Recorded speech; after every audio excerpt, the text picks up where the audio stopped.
Well, I guess what I'm curious about as a therapist, the way I want to understand it more is as a therapist and as a client is how does what happened in our early life? I mean, how does it really affect us now? And then if as therapists, like where do we go from there? Right. And as a non-therapist, just as a client. As a person in the world. Yeah, how does it affect me? How does it affect me with my clients? How does it affect me in my relationships? And so that's... Exactly. Like, what's the big deal? Why is everybody talking about this thing? Exactly. Totally get it. We're trying to paddle towards security, no matter where we start. So I want to start with security.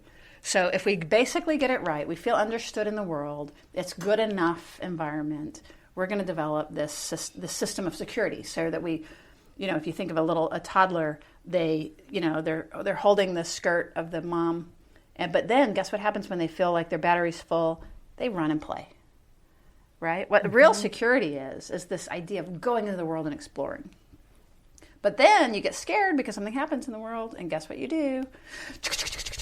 You run back to your secure base, and then you fill your battery, and then you go out and explore in the world, and you go to the playground, or you ride your big wheel, or you go be big and bold, and then you get nervous, or you get tired, or it's the end of the day, and you run back to your secure base. Well, that's the loop, right? So that's kind of what we want. And going back to adults, the gist of this is that even if we didn't get it as kids, there's a possibility of getting it as adults. If we partner with a secure adult, even if we're in some of these other categories that I'm about to talk about, being with a secure partner converts us to what they call earned secure, which basically just means we don't start with the secure loop, but we build it on top of a more disrupted loop. So I want to move towards some of the ways things can go wrong. That's the way things can go right. So what I said was if 70% of the time you get that, then you're good to go, right?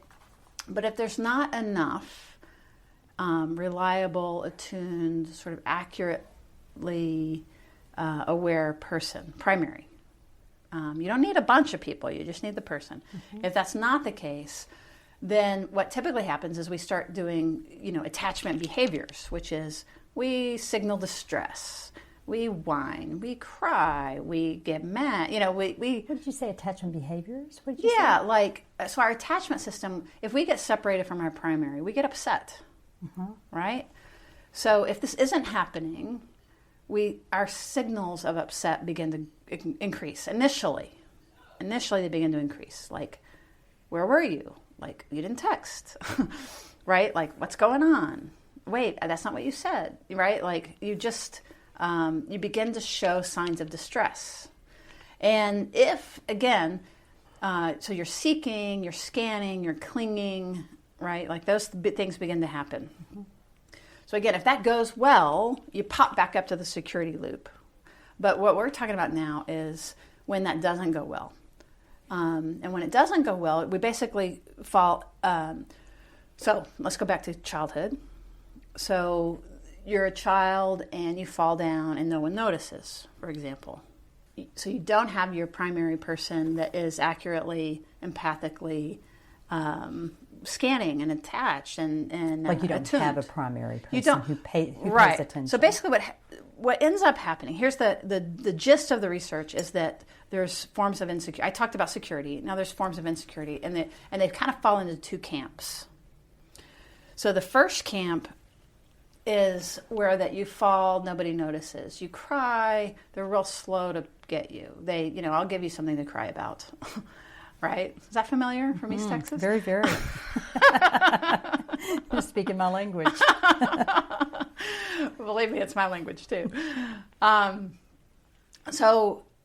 So one side of insecure attachment has to do with when you're rebuffed, when you're rejected, when you're pushed away. So in other words, those signals of distress get pushed out.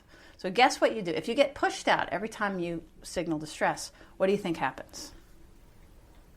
You stop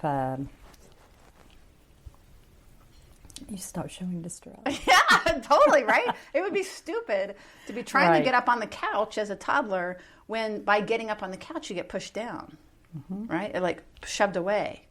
So here's the really very interesting part is, so this one side of attachment, which is going to be the avoidant, dismissive, the side that is like, oh, zipped up, right? I don't need you. Whatever. Don't let the door hit you. Right. You just go right on down the road.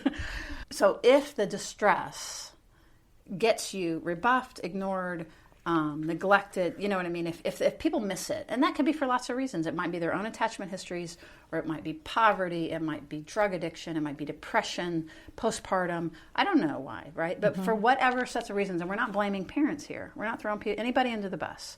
We're just saying, when you needed something naturally, and it was repeatedly not acknowledged and not responded to, then you're going to start deactivating that distress. And you're going to just bypass it.